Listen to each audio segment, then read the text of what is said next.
Welcome to today's Explainer. Today, we're unpacking an incredibly high-stakes 30-day scientific case study. We are looking at exactly what happens when a dedicated weightlifter completely flips the script, steps out of the weight room, and takes on some of the absolute most elite endurance athletes on the planet in a brutal fitness race. Can a bodybuilder actually survive a marathon of functional fitness?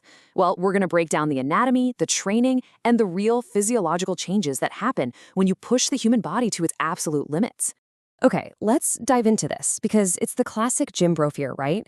It's that deeply ingrained belief that if you even look at a treadmill, your hard-earned muscle is just going to melt right off. But is that actually backed by science, or is it just a convenient excuse to skip cardio? To find out, we're analyzing an intense 30-day experiment where our subject, fitness expert Jeremy Ethier, runs every single day while keeping up his lifting routine, all leading up to an international showdown. All right, let's kick things off with Section 1, the Ultimate Hybrid Challenge. So, Jeremy agreed to represent Team Canada in an international Hyrox event. Now, if you don't know Hyrox, it's arguably one of the toughest fitness races out there. You run 1 kilometer, then immediately transition to a brutal exercise station, like a massive sled push or 100 wall balls, and then you repeat that entire cycle 8 times. And he wasn't just doing this for fun. He was going up against absolute monsters, including athletes who literally won the hit reality show Physical 100. To figure out his starting point, Jeremy took a VO₂ Max test. His baseline score? A 58.3. That is remarkably high. In fact, that puts his aerobic capacity right in the top 2% for his age group, despite admittedly doing almost zero dedicated cardio before this. But, and this is a massive but, underneath that impressive number, the lab data revealed some absolute physiological disasters just waiting to happen on race day. Think of it like this. Jeremy had a massive, powerful engine, but a completely leaky fuel tank. The lab test revealed his body had become incredibly inefficient at burning fat for energy. Instead, it was just aggressively burning through his limited carbohydrate stores. On top of that, his blood work showed that 20 minutes after his test, his lactate levels were still just off the charts. Basically, his body was terrible at clearing out the hydrogen ions that build up during intense exercise, which meant his muscles would quickly be overwhelmed by that agonizing burning sensation. And well, it didn't take long for that lack of specialized conditioning to rear its ugly head. On literally day 2 of his running protocol, he developed this severe, sharp pain in his foot. A quick trip to the physiotherapist revealed an inflamed base of the 5th metatarsal. His physio Rajan darkly joked that the worst-case scenario was amputation, but the reality was still pretty grim. Jeremy's joints, tendons, and bones simply were not adapted to the high impact of daily running. The tension here was incredibly high. He was practically 50-50 on backing out of the entire event before it even really got started. Moving on to Section 2, will cardio kill gains? To answer the muscle loss question with absolute, undeniable precision, Jeremy got some incredibly high-quality photos taken of his insides, specifically high-resolution MRI scans on day 1, analyzing the cross-sectional area of his upper and lower body muscles. There was no hiding from this data. If cardio eats muscle, a 30-day follow-up scan would prove exactly how much and from where. But what does the broader science actually say about this? Well, a massive 2021 meta-analysis combined the results of 27 different studies on concurrent training, which is just doing cardio and weights together. The data showed that for beginners, doing both didn't negatively impact muscle growth at all. However, for trained lifters, the researchers found a slightly negative effect. So, the threat of losing those gains is actually biologically real for experienced athletes mixing in heavy cardio. So the crucial point is exactly how you structure your training. The meta-analysis provided 3 non-negotiable rules to protect your muscle mass. First, absolutely no cardio before weights. Long cardio exhausts your nervous system and compromises your strength. Second, you have to refuel aggressively with fast-digesting carbs before and complex carbs after workouts so your body doesn't cannibalize itself.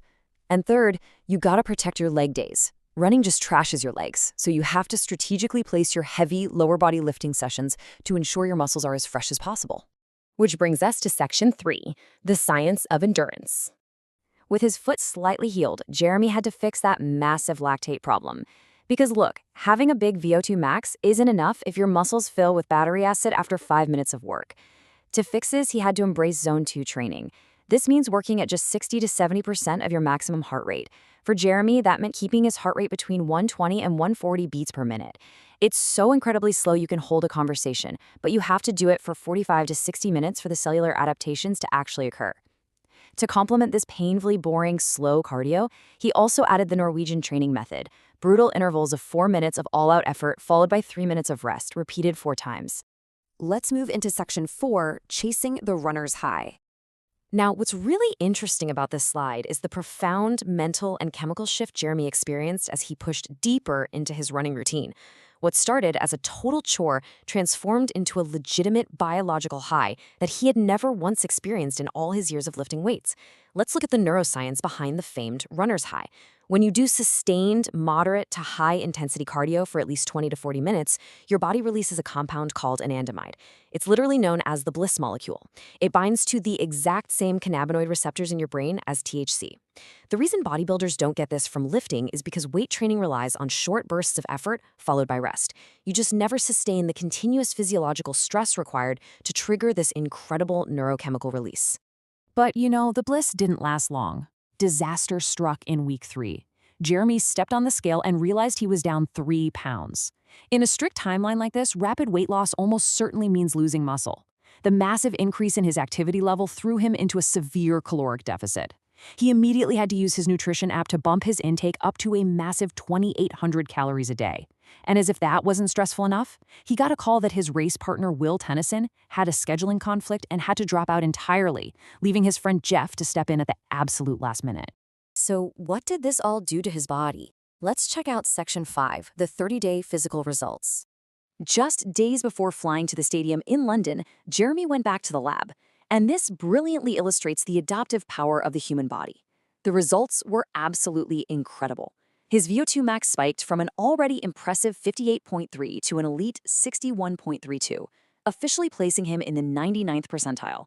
Despite eating more food than ever, his body fat actually dropped by a full 1%. And the most anticipated metric? The MRI confirmed absolutely 0% muscle loss, not in his upper body and not in his legs. By following the science of concurrent training, he successfully transformed his engine without sacrificing a single ounce of his gains. Which brings us to the ultimate test. Section 6, the Hyrox race showdown. Touching down in London, the scale of the event was just intimidating. Team Canada found themselves lined up against incredibly fierce competitors from 16 different countries, including a specialized French duo and the powerhouse Team Korea. Jeremy consulted with a pro Hyrox competitor, and their entire strategy came down to one vital thing. Do not let your heart rate spike off the starting line. Treat early stations like the rower as recovery, or the lactic acid will absolutely destroy you before the halfway point. As the race kicked off, it took immense discipline to hold back while other teams sprinted ahead. But man, the strategy paid off. When it came time for the agonizing sled push, the exact station where lactic acid usually shuts down athletes' legs, Jeremy's newly forged Zone 2 conditioning kicked in. His body was clearing the acid and burning fat. As they entered the pain cave, it stopped being about physiology and became entirely about willpower, pushing through when every single nerve was begging them to quit. And in a spectacular finish, Team Canada surged ahead. With South Korea taking first and France securing second, Jeremy and Jeff locked in the final podium spot, crossing the finish line in an incredible third place. A weightlifter, armed with just 30 days of science-backed strategic endurance training, stood toe-to-toe with some of the fittest hybrid athletes in the world and succeeded. It completely shatters the myth that you have to choose between being strong and being fit. The data is crystal clear. If you sequence your training properly, fuel correctly, and really embrace the science of energy systems, you can build a massive engine without sacrificing your muscle. So, I'll leave you with this provocative thought. Are you ready to stop fearing the burn, step off the gym floor, and build your own ultimate hybrid engine?